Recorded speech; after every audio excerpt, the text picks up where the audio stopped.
Doug Kimmel, Scout.com, here with Eric Rowe. Eric, it is not Houston, Texas weather right now. It is very cold, and I think everybody wants to be inside right now. How's spring ball going so far? It's going real well. Everybody's getting better, technique-wise, fundamentally-wise. It's something we needed to boost our record for next year in the fall.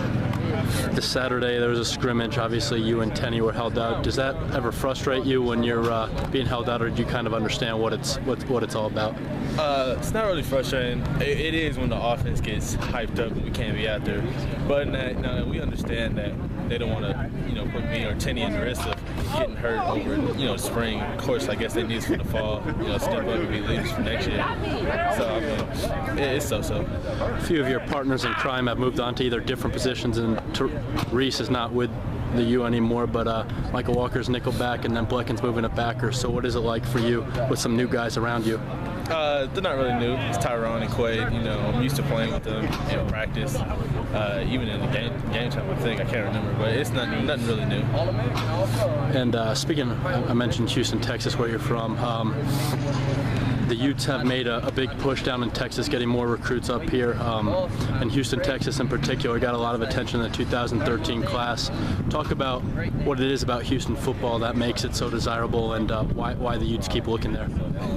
A lot of skill players come out of there, from receivers to running backs to DBs. It's a lot of speed. Of course, Texas football is just probably the biggest thing there next to baseball. So that's probably why Utah keeps looking down there, and just the talent comes out there every year. Just 4-star, 5-star people. It's just amazing each and every year too.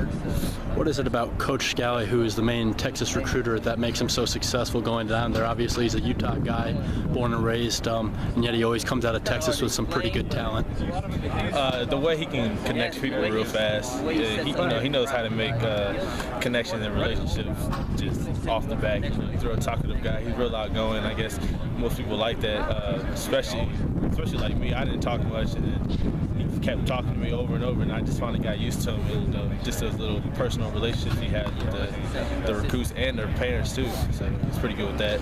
2013, you're one of the more senior members of this defense. You stepping up as a leader this year?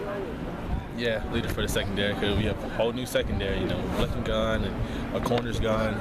It's really just me, and everybody knows their stuff, but you gotta have a leader somewhere. 2013 is this Eric Rowe's breakout year. Obviously, freshman All-American, and last year the defense kind of had injuries. There was some hit and miss stuff going on. Is this the year where you really break out? Yeah, I've gotten used to it again. I know the defense just like back of my hand, and we got some new opponents. And yeah, you want to have a breakout year. I've been working hard, the weight room, the off season, spring ball. It'd be nice to have a reward like that. All right, Eric. Thanks a lot. All right.